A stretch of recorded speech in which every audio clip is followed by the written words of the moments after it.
భారత రాజకీయ చరిత్రలో సరికొత్త రికార్డు నమోదైంది. ప్రధాని నరేంద్ర మోడీ ఇప్పుడు ఒక అరుదైన మైలురాయిని చేరుకున్నారు. ఎన్నికల ద్వారా అధికారంలోకి వచ్చి అత్యధిక కాలం ప్రధానిగా కొనసాగిన నేతగా ఆయన చరిత్ర సృష్టించారు.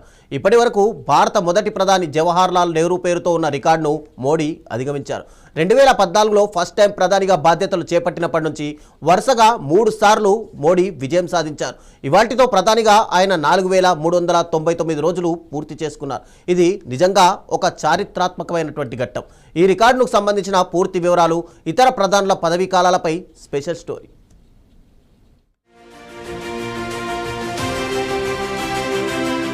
భారత రాజకీయాల్లో ప్రధాని నరేంద్ర మోడీ ఓ కొత్త అధ్యాయాన్ని ప్రారంభించారు. జూన్ 10, 2026 నాటికి ఆయన ఎన్నికల ద్వారా ప్రధానిగా అత్యధిక కాలం పనిచేసిన రికార్డును సొంతం చేసుకున్నారు. 2014 మే 26న మొదటిసారి ప్రధానిగా ప్రమాణం చేసిన మోడీ అప్పటి నుంచి ఇప్పటి వరకు నిరంతరాయంగా 4399 రోజుల పదవిలో కొనసాగారు.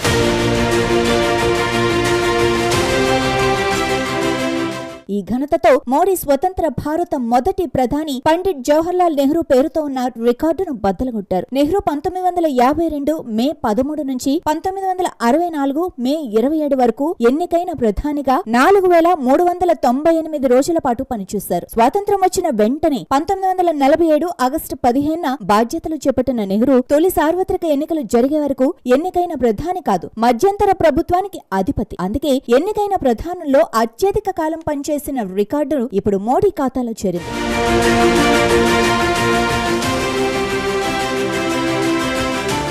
ప్రధానుల పదవీ కాలాల జాబితాను చూస్తే ఇందిరాగాంధీ 1966 జనవరి 24 నుంచి 1977 మార్చి 24 వరకు 4077 రోజులు నిరవధికంగా ప్రధానిగా ఉన్నారు. మాజీ ప్రధాని మన్మోహన్ సింగ్ 10 ఏళ్ల 4 రోజులు, అటల్ బిహారీ వాజ్పేయి 6 ఏళ్ల 80 రోజులు, పివి నరసింహారావు 4 ఏళ్ల 330 రోజులు ప్రధానులుగా పనిచేశారు.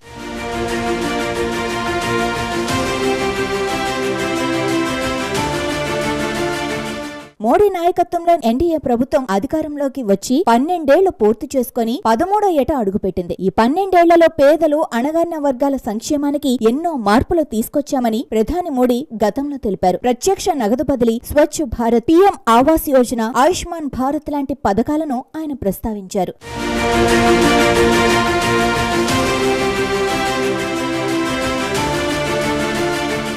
రికార్డు సాధించిన సందర్భంగా ప్రపంచ దేశాల నేతలు మోడీకి శుభాకాంక్షలు తెలియజేశారు. శ్రీలంక అధ్యక్షుడు అనురకుమార దిశనాయక ఈ ఘట్టాన్ని ప్రపంచంలోనే అతిపెద్ద ప్రజాస్వామ్య తన నాయకత్వంపై ఉంచిన విశ్వాసానికి నిదర్శనమని అన్నారు. పాపువా న్యూ గినియా ప్రధాని జేమ్స్ మారపే మోడీని ఆదర్శ నాయకుడని తెలిపారు. ట్రినిడాడ్ అండ్ టొబాగో ప్రధాని కమలా ప్రసాద్ బిసెస్సర్ కూడా మోడీ హయాంలో భారత్ ప్రపంచ వ్యవహారాల్లో కీలకంగా ఎదిగిందని తెలిపారు. గత దశాబ్దంలో భారత్ను ప్రపంచంలో 5వ అతిపెద్ద ఆర్థిక వ్యవస్థగా నిలబెట్టడం, గ్లోబల్ సౌత్ కు ప్రధాన ప్రతినిధిగా ఎదగటం, అంతర్జాతీయ దౌత్య వేదికలపై కీలక శక్తిగా మారటం లాంటి పరిణామాలు మోడీ నాయకత్వంలోనే సాధ్యమయ్యాయని ప్రపంచ నేతలు అభిప్రాయపడుతున్నారు.